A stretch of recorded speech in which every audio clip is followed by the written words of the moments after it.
AP cabinet సమావేశం ముగిసింది. కొత్త లిక్కర్ పాలసీకి మంత్రి మండలి ఆమోదం తెలిపింది. ప్రైవేటు మద్యం దుకాణాలకు అనుమతినిస్తూ కేబినెట్ తీర్మానించింది. ఎన్నికల్లో ఇచ్చిన హామీ మేరకు 100 లోపు నాణ్యమైన మద్యం అందుబాటులోకి తేవాలని మంత్రివర్గం నిర్ణయించింది. సీఎం చంద్రబాబు ప్రకటించిన వరద సాయం ప్యాకేజీకి కేబినెట్ ఆమోదం తెలిపింది. చట్టసభలో బీసీలకు 33% రిజర్వేషన్లకు సంబంధించి కూడా కేంద్రానికి సిఫార్సు చేసింది. ఏపీ కేబినెట్ పలు కీలకమైనటువంటి నిర్ణయాలు తీసుకుంది. ఏడాదికి 3 ఉచిత సిలిండర్లు ఇచ్చే పథకంపై కూడా కేబినెట్ చర్చించింది. అలాగే వాలంటీర్ల వ్యవస్థ పునరుద్ధరణపై మంత్రివర్గంలో సుదీర్ఘమైనటువంటి చర్చ జరిగింది. వాలంటీర్ల పునరుద్ధరణపై మరింత సమాచారం తీసుకోవాలని కూడా సీఎం ఆదేశాలు జారీ చేసినట్టుగా తెలుస్తోంది. ఏపీ కేబినెట్ పలు కీలక నిర్ణయాలు తీసుకుంది. ఇందులో భాగంగా కొత్త మద్యం విధానానికి కేబినెట్ ఆమోదం తెలిపింది. అంతేకాకుండా ప్రైవేటు మద్యం దుకాణాలకు అనుమతినిస్తూ కూడా కేబినెట్ ఆమోదం తెలిపింది.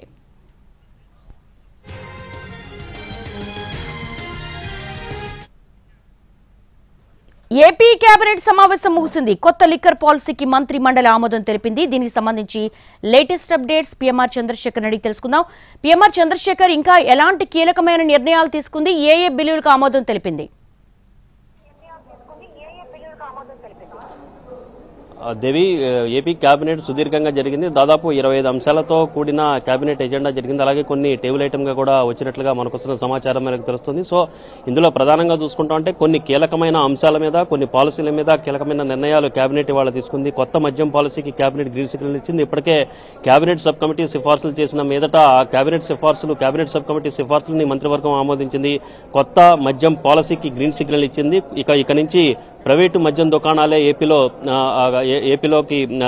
ఏపీలో ఉండబోతున్నాయి. సో దీనికి అనుగుణంగా కొత్త పాలసీని రూపొందించే దిశగా ప్రస్తుతం ఇప్పటికే తుది కసరత్తు చేస్తుంది. వచ్చే నెల నుంచి కొత్త పాలసీ రాబోతుంది. అలాగే నాణ్యమైన మద్యాన్ని తక్కువ ధరకు అందిస్తామని గత ఎన్నికల్లో కూటమి పార్టీలు హామీ ఇచ్చిన నేపథ్యంలో దానికి అనుగుణంగా నిర్ణయం తీసుకున్నట్లుగా తెలుస్తుంది. మనకు వస్తున్న సమాచారం మేరకు 100 రూపాయల లోపే మద్యాన్ని అందిస్తామని గత ప్రభుత్వం కూటమి పార్టీలు చెప్పిన నేపథ్యంలో ఇప్పుడు దానికి అనుగుణంగా నిర్ణయం తీసుకున్నారు. 99 రూపాయలకే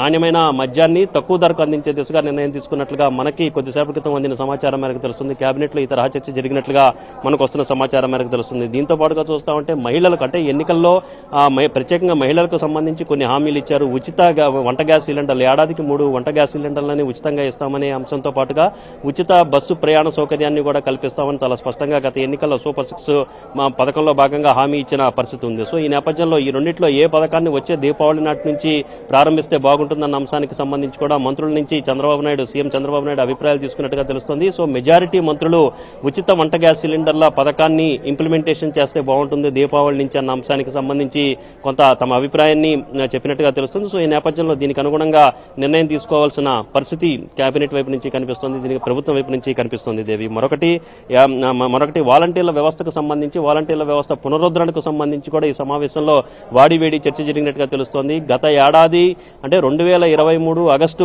నెలలోనే వాలంటీర్ల వ్యవస్థకు సంబంధించిన కాలపరిమితి ముగిసింది. కానీ అప్పటి నుంచి కూడా వాలంటీర్లను కొనసాగిస్తున్నామని, వాళ్లతో రాజీనామాలు చేస్తున్నామని గతంలో సీఎంగా వ్యవహరించిన జగన్మోహన్ రెడ్డి కొంత రాజకీయం చేశారు, కొంత డ్రామాలు ఆడారు. ప్రతిదాన్ని తప్పుడు విధానాలతోనూ అలాగే దుష్ప్రచారంతోనే గత 5 ఏళ్ల కాలంలో అప్పటి ప్రభుత్వం పరిపాలన చేసింది, ప్రజల్ని మభ్యపెట్టే ప్రయత్నం చేసింది. సో రాజీనామాలు అంటే కాలపరిమితి ముగిసిన తర్వాత కూడా రాజీనామాలు, డ్రామా వాలంటీర్లతో ఆడించడం, సో ఇటువంటి అంశాలన్నింటినీ కూడా ప్రజల్లోకి బాగా ఎలివేట్ చేయాల్సిన అవసరం ఉందన్న చర్చ అయితే కేబినెట్ సమావేశంలో జరిగినట్లుగా మనకు వస్తున్న సమాచారం మనకు తెలుస్తుంది. సో ఈ నేపథ్యంలో మరింత వాలంటీర్ల వ్యవస్థ పునరుద్ధరణకు సంబంధించి, అలాగే గత 5 ఏళ్ల కాలంలో వాలంటీర్ల వ్యవస్థ ఏ విధంగా ఉంది అన్న అంశానికి సంబంధించి మరింత సమాచారాన్ని తీసుకున్న తర్వాత వాలంటీర్ల వ్యవస్థ పునరుద్ధరణకు సంబంధించిన అంశం మీద కొంత క్లారిటీ, కొంత నిర్ణయం తీసుకుందామన్న చర్చ కూడా జరిగినట్టు తెలుస్తుంది. సో ఇటువంటి కీలకమైన అంశాలతో పాటుగా కొన్ని ఏదైతే వరద సాయానికి సంబంధించి కేబినెట్ ఆమోదం తెలిపింది. ఇప్పటికే సీఎం చంద్రబాబు నిన్న వరద సాయానికి సంబంధించిన ఆర్థిక ప్యాకేజీని ప్రకటించారు.